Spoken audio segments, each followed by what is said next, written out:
ഇന്ന് September 13 weekend എപ്പിസോഡാണ്. നമ്മുടെ ലാലേട്ടൻ വരുന്ന എപ്പിസോഡാണ്. പ്രേക്ഷകരെല്ലാവരും കാത്തിരിക്കുന്ന ഒരു എപ്പിസോഡ് കിടിലം പ്രൊമോ വന്നിട്ടുണ്ട് നമ്മുടെ ഏഷ്യാനെറ്റിൽ. എൻ്റെ പൊന്നോ, ഒരു രക്ഷയിലാടോ. ലാലേട്ടൻ ചുമ്മാ പൊളിക്കുകയാണ് നമ്മുടെ ഷോ. ഈ ലക്ഷ്മി കഴിഞ്ഞ വീക്കിൽ മൊത്തം നമ്മുടെ ആദില നൂറേനെ പറ്റിയിട്ട് കുറേ അധികം മോശമായിട്ടുള്ള കാര്യങ്ങൾ പരാമർശിക്കുകയുണ്ടായി. അപ്പോൾ അതിലെടുത്ത് പറഞ്ഞൊരു കാര്യമാണ് നിങ്ങളെ വീട്ടിൽ കയറ്റാൻ കൊള്ളില്ല എന്നുള്ളത്. അപ്പോൾ അതാണ് ഫസ്റ്റ് തന്നെ ലാലേട്ടൻ ചോദ്യം ചെയ്യണം കേട്ടോ. എന്നിട്ട് അതൊന്നും പോരാഞ്ഞ് നമ്മുടെ ആദിലയ്ക്കും നൂറയ്ക്കും വേണ്ടിയിട്ട് ലാലേട്ടൻ സ്വന്തം വീട്ടിലേക്ക് ഒരു ക്ഷണം തന്നെ അവിടെ കൊടുക്കുന്നുണ്ട്. പക്ഷേ എൻ്റെ പൊന്നോ, കണ്ടിരിക്കേണ്ട ഒരു എപ്പിസോഡാണ് കേട്ടോ. ശരിക്കും നമ്മളൊരു ഇമോഷണലി എന്തൊക്കെയോ ഒരു സ്പെഷ്യൽ ഫീലിങ്സ് ആണ് ആ ഒരു പ്രൊമോ തന്നെ കണ്ടപ്പോൾ. ഈ ഒരു ഷോ കാണാൻ വേണ്ടിയിട്ട് കട്ട വെയിറ്റിംഗ് ആണ്. നമ്മുടെ ആദില നൂറയൊക്കെ എന്നിട്ട് ലാലേട്ടനെ നോക്കി തൊഴുന്നുണ്ട്.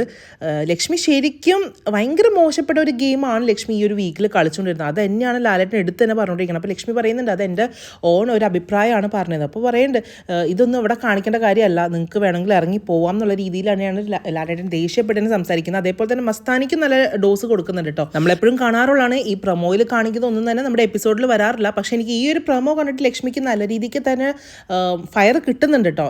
ലക്ഷ്മി എന്തായാലും ഇറങ്ങിപ്പോകാനൊന്നും ചാൻസ് ഇല്ല. പക്ഷേ ലക്ഷ്മി ശരിക്കും നല്ല രീതിയിലൊരു നെഗറ്റീവ് ഒരു ക്യാരക്ടറായിട്ട് തന്നെ മാറിയിട്ടുണ്ട് ബിഗ് ബോസ് വീട്ടിലുള്ള എല്ലാവരുടെയും മുമ്പിൽ. ബിക്കോസ് ആദില നൂറായിട്ടുള്ള ഇഷ്യൂ ബിഗ് ബോസ് വീട്ടിലെ വേറെ ആർക്കും തന്നെ അറിയില്ല. ലക്ഷ്മിക്കും ആദിലയ്ക്കും നൂറയ്ക്കും മാത്രമാണ് ആ ഒരു സംസാരവും കാര്യങ്ങളൊക്കെ സ്ട്രൈക്ക് ചെയ്തിട്ടുള്ളൂ നമ്മുടെ ലാലേട്ടൻ പറഞ്ഞപ്പോൾ. ബാക്കി എല്ലാവരും ഇങ്ങനെ അന്തം വിട്ടിരിക്കുകയാണ് എന്താ സംഭവം എന്നുള്ള രീതിയിലാണ് ആ ഒരു പ്രൊമോയിൽ നമ്മൾ കാണുന്നത്.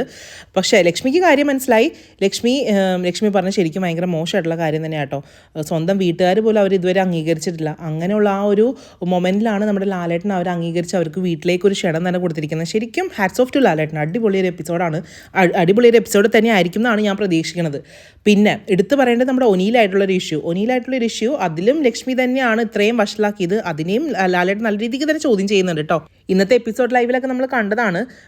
നമ്മുടെ ലക്ഷ്മി പോയിട്ട് ഓരോ ഗ്രൂപ്പിൻ്റെ അടുത്ത് അക്ബറിൻ്റെ അടുത്തൊക്കെ പോയിട്ട് പറയുന്നുണ്ട് അവർ പറഞ്ഞത് മോശമായി പോയി, ഒനിയിലിനെ മോശമായിട്ട് പറയരുതായിരുന്നു എന്നുള്ള രീതിയിൽ ചെറിയൊരു എന്താ പറയുക മാനസാന്തരപ്പെട്ടു എന്നൊക്കെ ആണെങ്കിൽ പറയാം നമുക്ക്. ലക്ഷ്മി അങ്ങനെ അവരുടെ അടുത്തൊക്കെ പോയി പറയുന്നുണ്ട്. മേ ബി ലക്ഷ്മിക്ക് തോന്നിക്കാണുമായിരിക്കും എല്ലാ ബിഗ് ബോസ് വീട്ടിലുള്ള എല്ലാവരും ലക്ഷ്മിക്ക് എതിരായിട്ട് സംസാരിക്കുമ്പോൾ ഇതൊരു നെഗറ്റീവായിട്ടായിരിക്കും പ്രേക്ഷകരുടെ ഇടയിലേക്ക് പോയിട്ടുണ്ടാവുക എന്ന് ലക്ഷ്മിക്ക് തോന്നിയത് കൊണ്ടാവാം. എനിക്കറിയില്ല, അത് എപ്പിസോഡ് കണ്ടാൽ മാത്രമേ നമുക്കറിയത്തുള്ളൂ. മേ ബി അതുകൊണ്ടായിരിക്കണം ലൈവിൽ ലക്ഷ്മി പോയി പലരുടെ അടുത്തും പോയിട്ട് പറഞ്ഞത് തെറ്റായിപ്പോയി, മോശമായിപ്പോയി, സോറി എന്നൊക്കെ പറയുന്നുണ്ട്. എന്തുതന്നെയാണെങ്കിലും ലാലേട്ടൻ നല്ല രീതിക്ക് തന്നെ അത് ചോദ്യം ചെയ്തിട്ടുണ്ട് ഈ ഒരു പ്രൊമോയിൽ. മിക്കവാറും ഈ ഒരു കാര്യം കൊണ്ട് വരും വീക്കിലെല്ലാം തന്നെ ലക്ഷ്മി ഡയറക്റ്റ് നോമിനേഷനിൽ വരാനുള്ള ചാൻസും കാണുന്നുണ്ട്.